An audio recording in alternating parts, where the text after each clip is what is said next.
एक बार की बात है, दो दोस्त समंदर के किनारे शंख ढूंढने गए। उन्होंने सोचा कि शंख मिलने के बाद उन्हें बाजार में बेचकर अच्छे पैसे मिलेंगे। जब वे शंख ढूंढने लगे तो एक दोस्त को शुरू में ही एक बड़ा शंख मिल गया। उसने अपने दोस्त को दिखाते हुए कहा कि अगर वह इस बड़े शंख को बाजार में बेचेगा तो उसे बहुत सारे पैसे मिल जाएंगे। ये देखकर दूसरा दोस्त भी बड़ा शंख ढूंढने में जुट गया। उसके दिमाग में सिर्फ बड़ा शंख ही घूम रहा था और इसी कारण वह जो भी छोटे छोटे शंख पाता उन्हें समंदर में वापस फेंक देता और फिर से बड़ा शंख ढूंढने लगता। पहला दोस्त जिसे बड़ा शंख मिला था और भी शंख ढूंढने लगा और उसे कई छोटे छोटे शंख भी मिल गए जिन्हें उसने जमा किया। सुबह से शाम हो गई लेकिन दूसरे दोस्त को बड़ा शंख नहीं मिला। पहले दोस्त के पास एक बड़ा शंख और कुछ छोटे छोटे शंख थे, जबकि दूसरे दोस्त के पास एक भी शंख नहीं था। वे दोनों दोस्त बाजार में गए।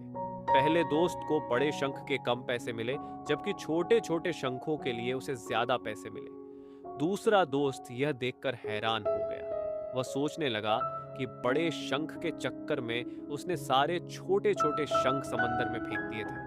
अगर वह छोटे शंख जमा कर लेता तो उसे भी अच्छे पैसे मिलते।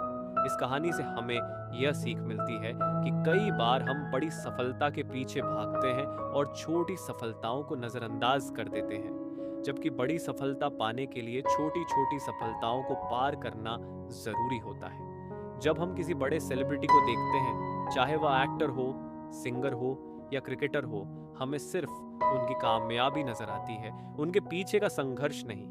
एपीजे अब्दुल कलाम साहब ने कहा था कि अगर आप कामयाब होना चाहते हैं तो अपनी आदतें बदलो। हम बिना आदत बदले ही कामयाब होना चाहते हैं, जो संभव नहीं है। इसलिए बड़ी चीजों पर फोकस करने के बजाय छोटी छोटी चीजों पर फोकस करो और उन्हें सुधारो। आप कामयाब हो जाओगे। धन्यवाद।